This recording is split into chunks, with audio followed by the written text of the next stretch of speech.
Welcome to my channel, everyone. Today's story is one that I've never forgotten. A chilling encounter in the woods that left me questioning everything. If you're new here, hit that subscribe button and stick around for some spine-tingling tales like this one.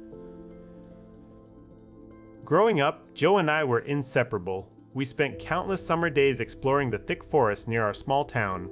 As we grew older, we started to venture deeper into the woods, seeking out adventure and mystery. One sweltering August evening, we decided to camp overnight in a remote section of the forest. The air was filled with the scent of pine trees and damp earth, and as dusk fell, we set up our tent beside an old wooden bridge that crossed a babbling brook. As night descended, we sat by a small fire, sharing stories and roasted marshmallows. But as midnight approached, I noticed something peculiar, a faint glow emanating from the woods beyond the clearing. It was too far to see clearly, but it looked like candlelight flickering in the distance. As we inched closer to the church, the singing grew louder but didn't seem to come from any specific direction. It was almost ethereal, like it was floating on the night breeze. We could only make out snippets here and there, a chorus of voices blending together in what sounded like an ancient language.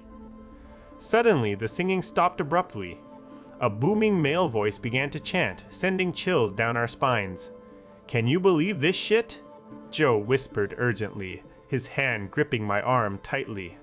We pressed forward, inching closer and closer until we could see into the open doorway of the church. The candlelight flickered inside, casting eerie shadows on the walls. We could make out a single figure standing at the front, a tall man with long hair and a beard, dressed in what looked like medieval robes.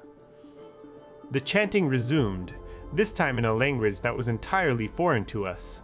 Then came the voice again, deeper than before, commanding something inaudible yet menacing. A long, sustained wail followed, growing louder and more intense until it seemed as if it would tear through our ears. I covered my mouth to stifle a scream. "Let's get out of here," I hissed. But Joe pulled me back just as figures began to emerge from the doorway, holding hands in single file like they were on parade. The light from flashlights started moving toward us and the hill. We sprinted for our campsite, grabbing our gear and bolting down the tracks in the direction we had come from. Our hearts pounded in our chests as we ran blindly through the darkness. After a few minutes of running, Joe stopped suddenly, his face pale with fear. "They're coming after us," he whispered hoarsely. I didn't need to look back. The lights were still moving erratically toward us, like whoever was holding them was shaking them violently.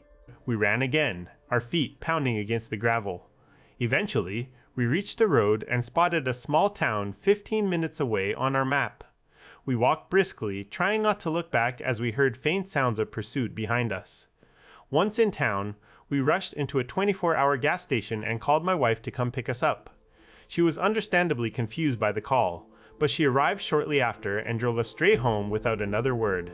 The next day, I couldn't shake off the feeling that something supernatural had happened, like we had stumbled upon an ancient ritual or cult in the woods.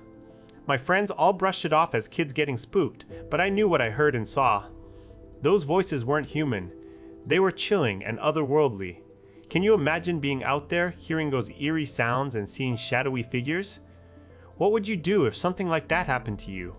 If it gave you chills or made your imagination run wild, let me know in the comments below. And don't forget to hit that subscribe button. I've got plenty more tales of mystery and the unknown coming up. Thanks for watching, everyone.